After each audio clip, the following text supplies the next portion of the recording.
Hey guys, welcome back to my YouTube channel. I'm so annoying, I can't believe I just did that. Hey guys, welcome back to my YouTube channel. Today I'm going to be filming a Q&A for you guys. I've actually been wanting to do this for a while and I figured it was only right because I just started up my YouTube channel like out of nowhere and I just dove right into it.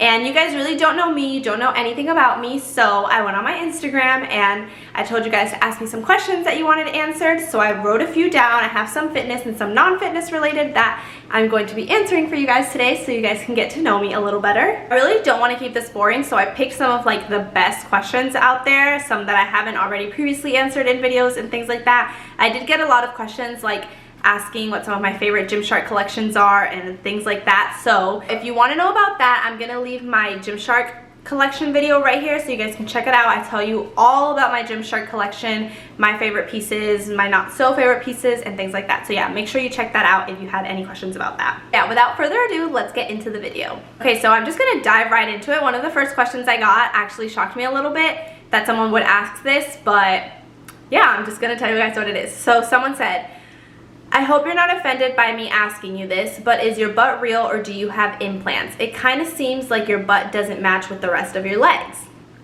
So, good question. First of all, no, I do not have implants. My butt is real. I'm actually not offended that somebody asked this because it's something that I notice on myself. Like, I feel like my butt doesn't match with my legs in a way that, like, I don't want to say like I have a huge butt because I really don't, but I feel like my butt is bigger than my legs. When I first started working out, I focused a lot on growing my glutes. So I did a lot of exercises that would literally just hit my glutes, and I really wouldn't focus on like my quads, my hamstrings, my calves, or anything like that. It wasn't up until like 6-8 months ago that I actually started focusing more on growing my overall legs. So I feel like because of doing that, because of working out for like 6 months and just focusing on my glutes, that is why my glutes look a lot bigger compared to the rest of my legs. But yeah, so no, I do not have implants. I have nothing against implants. If you wanted to get implants, that's completely up to you. I have nothing against it. It's just not something I would do personally. Yeah, my butt is real, but I can see why some people would think that because it is something that when I look at myself in the mirror, I think to myself too, like my legs don't really match up with it, and it is something that I'm currently working on. I'm currently working on growing the rest of my legs so that they match up with my lower body and it's not like disproportionate. The next question I got, someone asked me, what is your favorite exercise to build the hamstrings? So currently I'm struggling to build my hamstrings a little bit. I've been trying to focus on them a lot in the past couple months. I've been doing like one day that's solely focused on hamstrings and glutes and one day that's solely focused on quads and glutes. I'm finding that I'm struggling to grow my hamstrings. I'm struggling to find exercises that solely hit my hamstrings only and like I can just feel this crazy burn on it. I know like Romanian deadlifts are supposed to be for your hamstrings and good mornings are supposed to be for your hamstrings, and while I feel those in my hamstrings, I have to do so many sets and reps of them to actually like feel them. But due to this, I've been experimenting a lot with my hamstring exercises and I've been trying out a bunch of different ones, and I have found one that completely destroys my hamstrings every single time. I literally start with this workout and then do all my other hamstring ones after so that my hamstrings are like completely fired up after this one. So I don't actually know what the name of this exercise is. I call it the rower leg curl. So it's basically like you're doing leg curls, hamstring curls, but I like to do this on the rowing machine where I'm flat on the ground and like my hamstrings and like my legs and my butt and my hips are completely elevated in the air and straight, and I just kind of lay my legs on the platform right there of the rowing machine and I just like curl them in and I squeeze my hamstrings really tight when I'm all the way in, and then I let go. And really doing like 4 sets of 10 reps for this will kill my hamstrings. It is so intense, it burns like crazy. I'm gonna insert a clip somewhere on the screen for those of you that don't know what I'm talking about so you can see exactly what exercise it is in case I did a complete horrible job of describing it, which I'm sure I did. Moving on, the next question I got says, I see you post a guy sometimes. Is that your boyfriend? Why don't you post him more, and how long have you guys been together if he is your boyfriend? The person that I post on my stories and sometimes you'll see him on my videos, that is my boyfriend. His name is Chris. The reason I don't post him more on my Instagram is because my Instagram is my fitness page, so I don't post a lot of like my personal pictures on there. I do have a personal Instagram where I have loads more pictures with him. If you guys want to check that out, I'll leave it in the description box down below so you can. But yeah, I don't really post him on my fitness page. I don't post a lot of like my personal, like my friends, my family and things like that on my fitness page because it is just my fitness page. Eventually I do kind of want to merge them and just have one versus the two. I don't really even use my personal Instagram that much, but yeah, for now that's why I don't post him too much on there, but I do post him frequently. Here or there you'll see him. But yeah, he is my boyfriend. Okay, and then the other part of that question says, if he is your boyfriend, how long have you guys been together? So we have been together for almost 5 years. Coming up in June, we're gonna have our 5-year anniversary. So yeah, I'm super excited. He's great, I love him. If you want to see more pictures of like us, and you can check out my personal Instagram, I'll leave it somewhere on the screen or down below so that you guys can check that out. Okay, moving on to the next one. The next one says, how long have you been doing Instagram and how did you grow your Instagram account? So I actually haven't been doing like my fitness Instagram. I've been on Instagram for a long time, since like middle school, high school, I believe, but like my fitness Instagram, I actually haven't been doing it for that long. I started it in the summer of last year, so it's only been like 8-ish months, 7-8 months I would say. And when it comes to growing my account, I honestly don't know. I'm as shocked as anyone else, but I try and post frequently. I try and post every other day. I try and really interact with my followers, and I feel like that helps a lot. I personally love my Instagram page. It's one of the things that keeps me the most motivated when it comes to like staying in track with my fitness goals. So I never started my fitness page with the intent of growing my page. I actually hid my page from a lot of people. Literally the only one that knew that like in my life was my boyfriend for the longest time, because I was scared that people would make fun of me. I just wanted to kind of have a place to like track all my stuff and hold myself accountable. And eventually I just became more comfortable with myself and decided to share it with everyone. But yeah, I never started my page with the hopes of like becoming a fitness influencer. Not that I consider myself as one, but you know what I mean. But yeah, if you've been wanting to start a fitness Instagram, I would say just go for it. It's honestly the best thing that has happened to me. And in terms of growing it, just be yourself. Literally, people are attracted to people who are completely 100% themselves. So just be yourself, share your thoughts, share your feelings, interact with other people, and yeah, it'll come. Like, I was so scared to do it, but I just jumped the gun and I did it, and I'm extremely happy that I did. The next question, somebody wants to know how many dogs I have. So I have 3 dogs. I know that might be a little crazy. It's still a little crazy to me that I have 3 dogs, but yeah. See, one of them is laying right there on the couch. That's Charlie. He was actually my very first one. I got him like a few months after me and my boyfriend moved in together, because growing up I had a childhood dog at home. I've always had a dog growing up, so I really wanted one because she's kind of like, she was my dog, but she was my parents' dog at the same time, so I wasn't gonna like take her. And she's a lot older, so I didn't want to move her out of like her home and what she's used to, so I wanted to get my own. So we got Charlie. We got Charlie in October of like 2016, I believe. And then I really wanted to get him another dog just for when we were working and when I was at school and things like that. I didn't want him to be alone, so I wanted to get him another one, and that's when I got Chloe. I got Chloe on Valentine's Day of 2017. This is Chloe. Chloe, come here, mamas. Come here, mamas. A little cuddle bug, my little cuddle monster, right, mamas? I love you.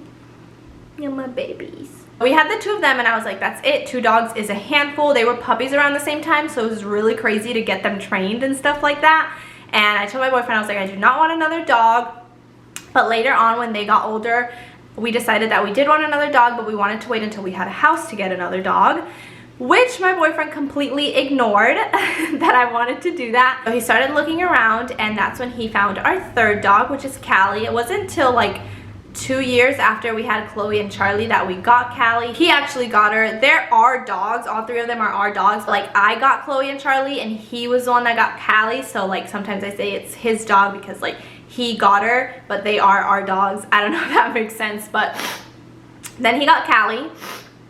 So I would show you Callie right now, but she's actually not here because she is more of an active dog, so he likes to take her out a lot, so he's actually on a bike ride with her right now. But yeah, we have 3 dogs, and a lot of people ask me if I want another one, and the answer is no. 3 dogs is a handful. Like, I absolutely love them, and I could not imagine my life with any of my babies, but 3 dogs is a handful, and when you want to travel or you want to go somewhere, it's really hard to find someone that's going to take care of 3 dogs.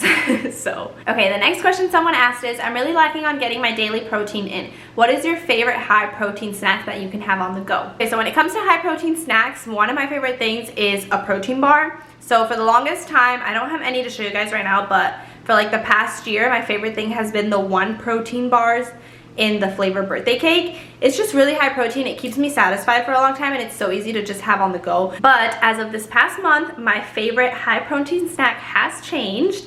So currently my favorite high protein snack are going to be these brownies. These are the Eat Me Guilt Free brownies. So these come in by the way, this is not sponsored at all. I wish, a girl can dream.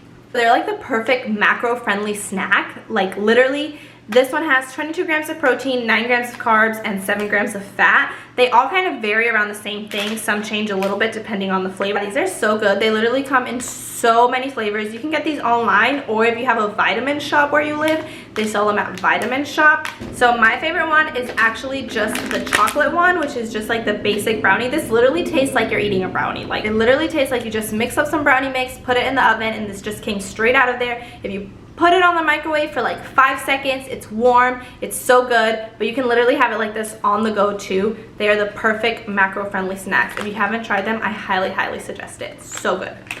The next question someone asked me is, in a calorie surplus, do you up your macros or is it just calories? So when it comes to eating in a calorie surplus, I up my calories, which in turn ups my macros. I will be eating more carbs, I will be eating more fats, and I will be eating more protein just because I'm upping those calories. So that has to change and it has to go along with it. So yeah, I'm upping both. I up my calories and I up my macros. There's so many online macro calculators where you can figure out the perfect macros for you when it comes to being in a surplus or being in a deficit. So definitely check some of those out. But yeah, when you're eating in a calorie surplus, you definitely have to up both the calories and the macros because they come hand in hand. Next question, someone wants to know how old I am. So I am actually 23 years old. I will be turning 24 this week. I can't believe that I'm so old. Like, I'm not old, it's not old, but I just don't feel like I'm 24. I still feel like I'm 21 years old. But yeah, I will be turning 24 this week on Friday. So I'm super excited about that, but super scared about that because I'm almost in my mid-20s and it's just really scary to think about. When I was younger, I wanted to grow up so bad, and now that I'm like older, I just want time to slow down. I always go to like the beach and have a dinner or something, and I want to do something a little bit different this year. So if you have any suggestions, leave them down below. All right, the next question someone asked me is, how do you track your macros when you go out to eat? So pretty much, I don't track my macros every single day. I just want to make that clear. I do track my macros about 3 times a week, but I don't track it every single day just because honestly, it can get really stressful at times. I'm a busy person, like I feel like I'm always on the go, so it can be really stressful, and so I don't do it every day. And honestly, I've been doing it for a while, so I kind of know like how much I'm supposed to be eating every day, what everything looks like. I use MyFitnessPal to track my macros, and it's honestly so helpful. If you don't already have it, I highly suggest downloading it. It makes your life so easy. You literally scan the barcode on most of the foods you're eating and it tracks it for you like that. Super easy, super handy. So when I go out to eat, MyFitnessPal has a lot of restaurants on there actually. Like I just got Chick-fil-A the other day, and if you type into MyFitnessPal like Chick-fil-A, it'll pop up its menu and you can easily track your stuff like that, which is so handy if you ask me. So I really like that feature. So yeah, when I go out to eat, I always check if the restaurant or the place I'm going out to eat is on MyFitnessPal, and 80% of the time it's on there, and I'll just track it like that. If it's not on there, like I said, I kind of know what everything looks like. I kind of can like look at a piece of chicken and know how much protein is in it and things like that. So I'll just track it like that. Or if I absolutely can't, then I just can't, and it's not a big deal. One thing that I want to make known is if you're tracking macros, you do not have to let that consume your life. If you can't track a meal, then you can't track a meal, and it's that. You should never avoid doing certain things just because, oh, I can't track this. Like, at least for me, I don't like to live like that. So I don't. If I can't track a meal, then I won't track it, and that's it. I'm not going to stop myself from going out to eat dinner with family or friends or anything like that simply because I can't track my meal. Next question, someone wants to know what got me to start up my YouTube again. So if you didn't know, I used to do YouTube back when I was in high school. I did it my senior year of high school. If you look back on my videos, you can see that they're so embarrassing. I cringe every time I watch them. Yeah, I've always watched YouTube growing up from middle school up until now. I live on YouTube. I would say watching YouTube videos consumes a very high part of my day, and I probably should work on that, but that's just how it is. I have so many YouTubers that I like to watch, and honestly it ranges from everything. I have a lot of fitness YouTubers I like to watch. I have a lot of like family vlog channels I like to watch. I have a lot of makeup channels I like to watch. And growing up, that's just something I like to do. I would spend hours on end watching YouTube videos, and I really liked it. I was like, I really want to do this. This is something that I feel I would be good at. And I would say that I was a little shy growing up, so I wanted to do it just to kind of get out of my shell. And I feel that YouTube has highly helped me with that. Like sitting here talking to a camera has really helped me with my people skills, and it's really helped me to not be so shy and be a little bit more outgoing. So that's one of the reasons I wanted to start it, and I just honestly enjoyed it. I loved making content, I loved editing my videos, I loved filming videos, I loved all of that. Like really low on money one time, and I pawned my camera and I was never able to get it back, which is why I stopped. And it was so sad because I had saved up so much of my hard-earned money to get my camera, and I basically pawned it for like a fourth of what I bought it for. And yeah, so I never did my YouTube videos again, and I always wanted to do it. And ever since I met my boyfriend, he always said, you should do YouTube again, like you were so good at it, you really enjoyed it, like you should do YouTube, you should do YouTube. And I was like, yeah, and I always said I would, and I always said I would get to it, and I just never did. And my boyfriend surprised me with my camera for Valentine's Day, and that's what got me started on it again. And I'm so happy. I honestly love doing it. It's a way to express myself. That's how I got started into it. It's kind of just been like a hobby for me, and I really enjoy it. So yeah, I love making videos. So leave me any suggestions you have down below of anything you'd like to see. Next question, someone wants to know what my favorite piece from Gymshark ever is if I could only pick one. So I would definitely have to say my camel leggings. I feel like you just can't go wrong with those leggings. So flattering, they fit so good, squat proof, camel toe proof, like they literally hug your body, mold you, they look so good. So yeah, that would definitely be my favorite piece, my camel leggings. Next question someone wants to know is, I always see you buying so much gym clothes, like a package a week. How do you afford it? So I feel like I get this question asked a lot, and honestly it's a problem. I spend way too much money on gym clothes, like way too much money.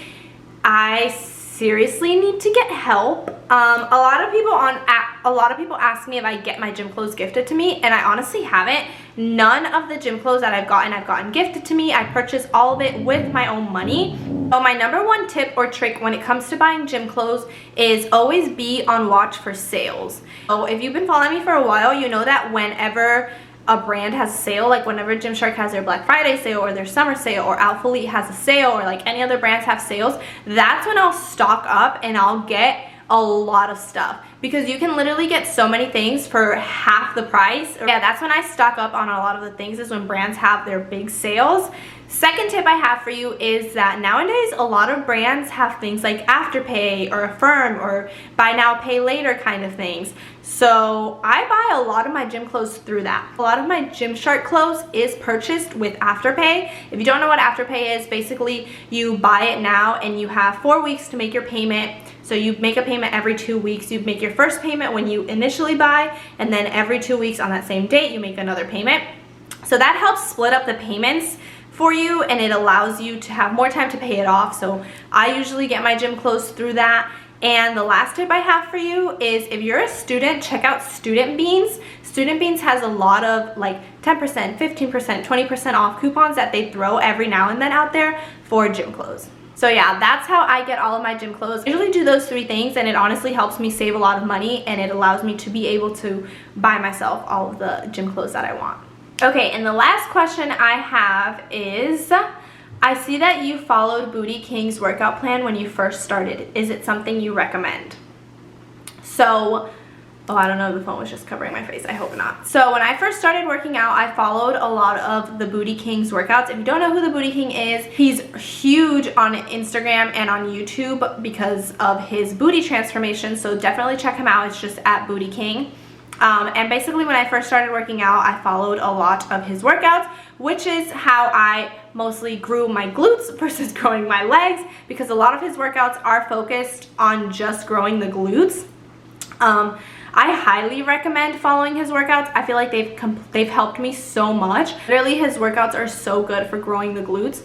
When it comes to do I recommend getting a workout guide, if you're a newbie to the gym, I highly recommend it. When I first started working out, I started working out with the help of other fitness influencers and their workout guides. It completely helped me. It teaches you so much about the rights and the wrongs to do at the gym. Usually so much of them have information on like meals too, what you should be eating, what you shouldn't be eating, on how to calculate your macros, things like that. So they are really helpful for me personally. I don't use them anymore. I used them when I was a beginner at the gym. I kind of write my own workouts now.